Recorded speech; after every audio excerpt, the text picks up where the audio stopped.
You think you're being bullied by your mom, but it's all in your head, right? Mom is just teaching you how to be a proper daughter-in-law, but you're so good at playing the victim. These were the words my husband Steve said when I told him about the harassment from my mother-in-law, Pamela. She throws away the meals I make and drops the laundry I hung out on the ground. To Steve, that seems like educating a daughter-in-law. Seeing me speechless, Steve just laughed mockingly and then said something unbelievable. My name is Laura. I'm 28 and work as an office worker at a pharmaceutical company. Steve was a college friend, and we got married 3 years ago. I lost my parents around the same time I graduated from college. It was so sudden, and as an only child, I felt doomed to a lifetime of loneliness. My parents didn't have much interaction with relatives, so mostly their acquaintances and friends attended the funeral. Without time to grieve, I started working at the company where I was hired as a new grad and met Steve through a friend. Out of pity for me losing my parents, Steve often took me to his parents' house from the beginning of our relationship. His parents welcomed me like their own daughter, and I never doubted our good relationship, even after marriage, often enjoying my mother-in-law's cooking. I wanted to continue working even after having children. If I couldn't leave our future children at daycare, there would be no one to help me with parenting since I lost my parents. When I shared this concern with Steve, he said, "Cram will take care of it," and things went smoothly. I ended up living with Pamela at my in-laws' house. My father-in-law was away on a job assignment, so it was just me, Steve, and Pamela living there.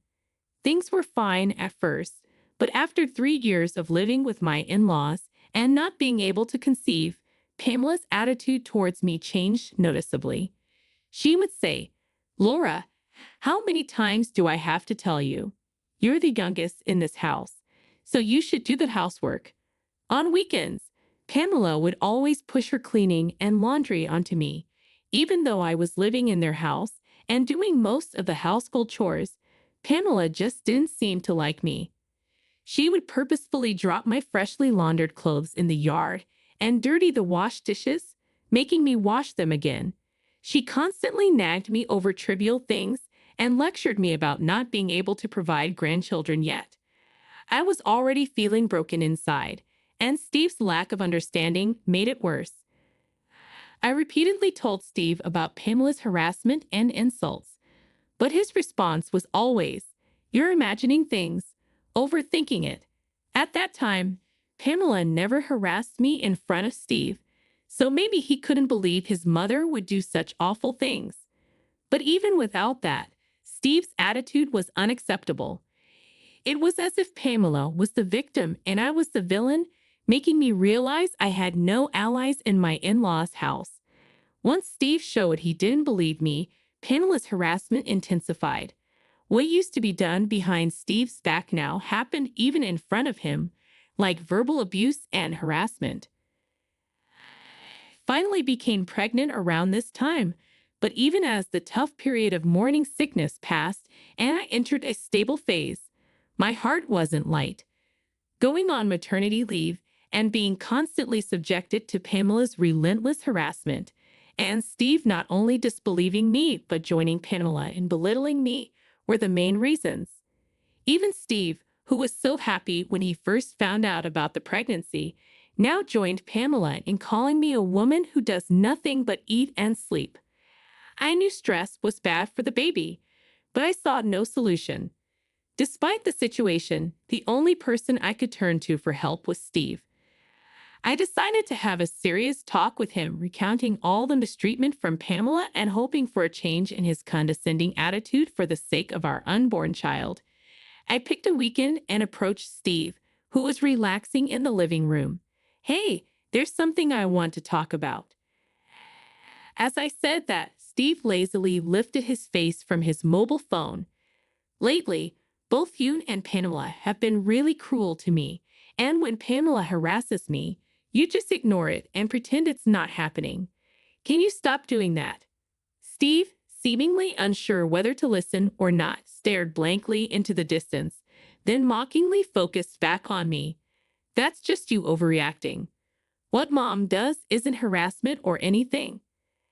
How can you say that? Throwing away the food I make without touching it, deliberately littering my room, isn't that harassment? Maybe mom is just trying to educate you to be a proper daughter-in-law. Why can't you understand that?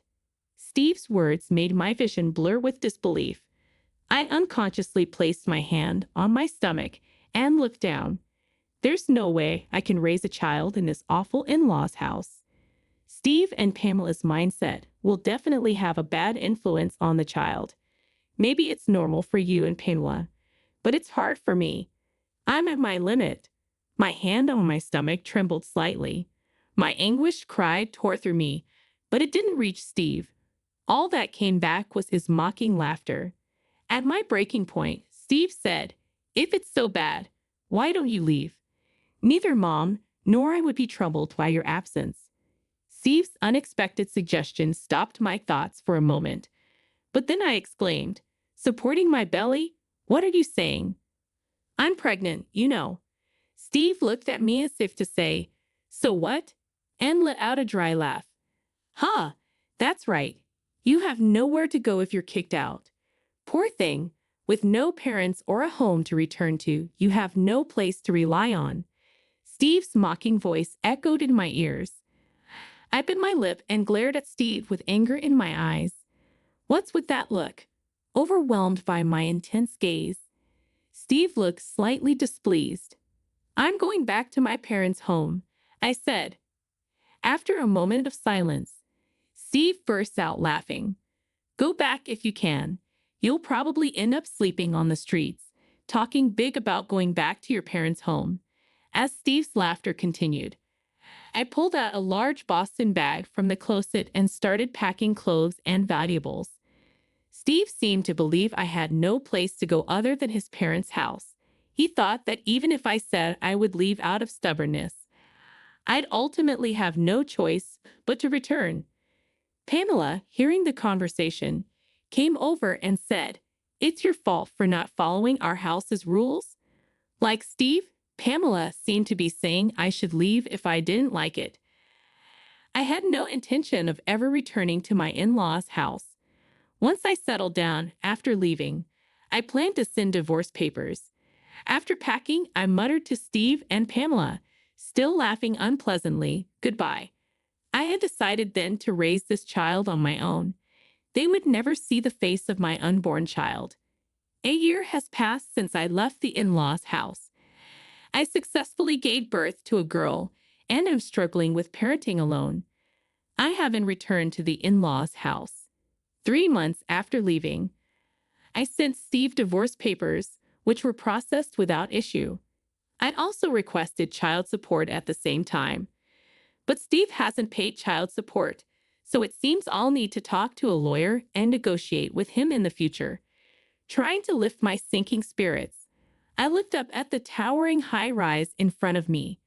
A sign saying "Model Room Open for Viewing" stood at the entrance, and occasionally other visitors came to look around. I was thinking of buying a condo before returning to work. Where I'm living now is far from both my workplace and the nearest childcare center, making it inconvenient. Considering I'll be raising my child alone, I want to settle down in a fixed place soon. Fortunately, I have ample funds to buy a condo. After registering at the reception on the first floor, I was shown to a room on the top floor. Following the guide, I rode the elevator up. Arriving at the 50th floor, the elevator doors opened, and I was surprised. The person I saw was just as shocked to see me. The employee assigned to guide me turned out to be Steve. He was supposed to be working at a securities firm when we were married. But when did he switch jobs? Steve must have never imagined meeting me here. Clearly unsettled, he was darting his gaze around. Moreover, this was the top floor of an exclusive apartment, accessible only to those with a serious intention to buy. With an awkward smile, Steve began showing me around the top floor. His words were gentle, but his glances kept asking why I was there. We both felt uncomfortable, but the room itself was impeccable. It was close to my workplace and had an underground connection to a childcare center. As expected of a luxury high-rise, it boasted a park in the courtyard and a 24-hour supermarket underground. An ideal environment where I could definitely raise my child on my own. "I think I'll take this apartment," I said. Steve was surprised at my decision. I had come prepared to sign a contract immediately if I found a suitable place. However, Steve didn't bring out the contract, no matter how long I waited. Just as I was about to question him, Steve's lips quivered. "There's no way." "What?" "A single mom going through a divorce can't afford the top floor of a high rise." Steve's face showed a mix of emotions. His expression, neither anger nor jealousy, seemed accusatory. "Did you catch some rich guy, or are you doing some unspeakable job?" I stepped back as he closed in. "No, I just sold my family home for a bit more than expected." "Your family home?" And then recounted the events of the past year. After leaving my in-laws, I moved back to my family home, which was in my name. Both my parents had passed, and the house was too large for me alone. The impressive water garden, a hobby of my father's, must have added to its value. Just before the baby was born, someone wanted to buy it, but that doesn't mean it would sell for enough to buy the top floor of a mansion, right?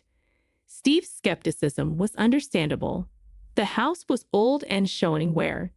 I thought it would only cover living expenses for a while, but the buyer was a well-known, wealthy individual. He was more interested in the water garden than the house itself, offering 5 times the market value for it. I explained that the garden was a hobby, not professionally landscaped, and that I barely maintained it. However, the buyer liked the foundation and planned to have a gardener reshape it to his liking. His willingness to pay so much, even after seeing its current state, led me to sell the house. He even added a living allowance to the price as he felt bad for buying me out. This allowed me to live nearby in an apartment, focusing on childcare without financial worries. Hearing my story, Steve's eyes sparkled briefly, then his attitude changed, and he humbly apologized. "I'm sorry about what happened. Can we start over?" Confidence oozed from Steve's face as if he was sure I wouldn't refuse. But I didn't take his offered hand.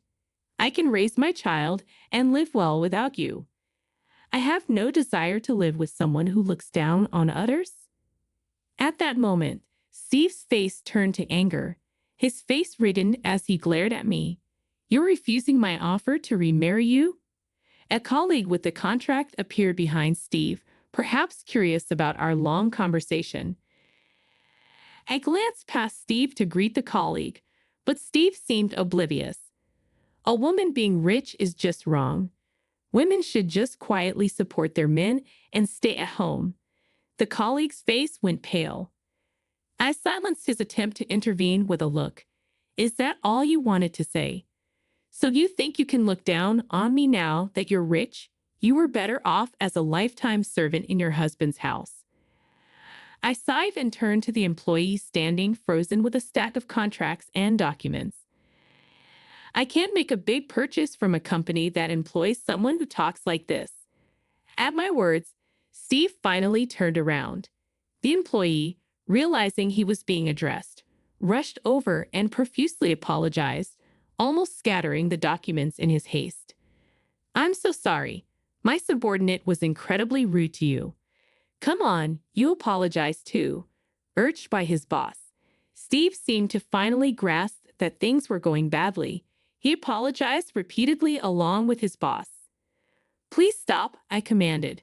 The two hesitantly looked up. "I won't buy it anyway." "I'm sorry, I'll look at other apartments."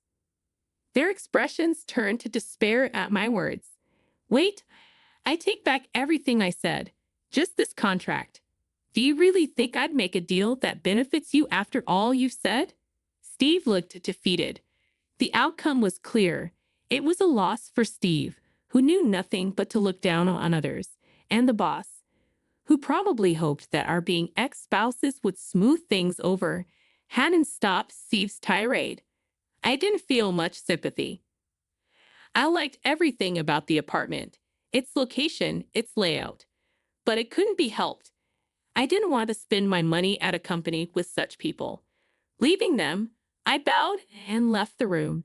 No one saw me off as I rode the elevator alone out of the building. I didn't look back as I walked away, searching for another model apartment.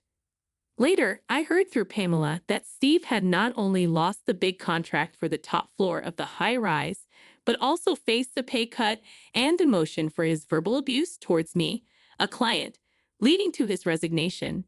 After resigning, Steve struggled to find another job, resorting to alcohol and gambling, with Pamela taking care of him. I once met Pamela at the supermarket.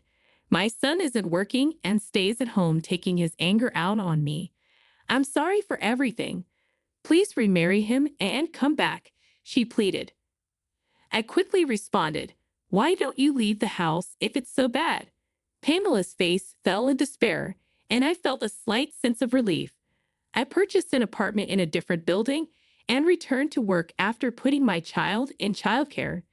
The money from selling my family home was more than enough to raise my child, but I loved my job and was asked to return, so I did. With a recent promotion, I'm now living a fulfilling life, juggling work and childcare.